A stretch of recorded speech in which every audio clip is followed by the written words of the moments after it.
Magandang umaga po. Patuloy na nagpapadala ang Yus Coopers ng mga litrato ng baha sa Tacloban City sa Leyte. Ayon kay Yus Cooper Tom Ryan Lim, magdamag umulan sa kanilang lugar sa Barangay Utap sa Tacloban.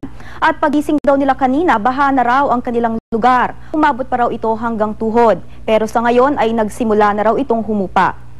Ayon naman kay Yus Cooper Mary Kathleen Ibarra, suspendido ang klase sa high school at sa elementary sa kanilang lugar sa Barangay San Jose sa Tacloban. Hanggang tuhod na raw ang baha roon. Malakas pa rin daw ang ulan doon pero patigil-tigil daw ito. Ayon naman sa NDRRMC, 8 na ang patay kaugnay sa pagbaha at landslides sa Leyte. May flash report si Marisol Abduraman. Marisol? Leo, 7 nga dyan ang namatay sa Barangay Balawan sa Tacloban ng matabunan ng buong mag-anak na Jordan sa nangyaring landslide sa gabi. Isa naman ang namatay sa Barangay Apiton sa Tacloban, Leyte pa rin dahil sa hypothermia, bunsod pa rin nga ng pagbaha. Simula kahapon, nakakaranas pa rin daw ng pag-uulan na sa naging sanhi ng pagbaha at landslide at pag-apaw ng ilang ilog doon sa Visayas at Mindanao. Ang mga lugar na apektado ay 5 barangay sa Bohol, 3 sa Samar, 1 sa Misamis Oriental, 1 sa South Cotabato at 1 naman sa Tacloban.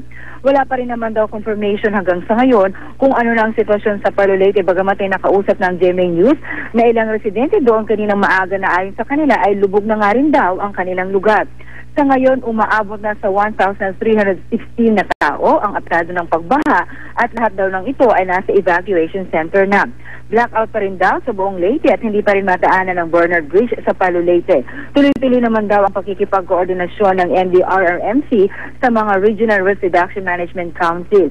Meron na rin daw mga naka-standby na rubber boat at truck ng AFP. Pinayuhan na rin ng mga residente doon na wag nang hintayin na lumalang sitwasyon at mag-take na sila ng mga precautionary measures para daw sa kanilang kaligtasan. At hanggang sa mga oras na ito, patuloy daw na nakakaranas ng pag-ambo ng ilang lugar, bagamat meron na rin daw ibang lugar na humupa na ang tubig baha. Lay? Maraming salamat, Marisol Abduraman. Mula sa Tahanan ng Katotohanan, ako po si Lay Alvis.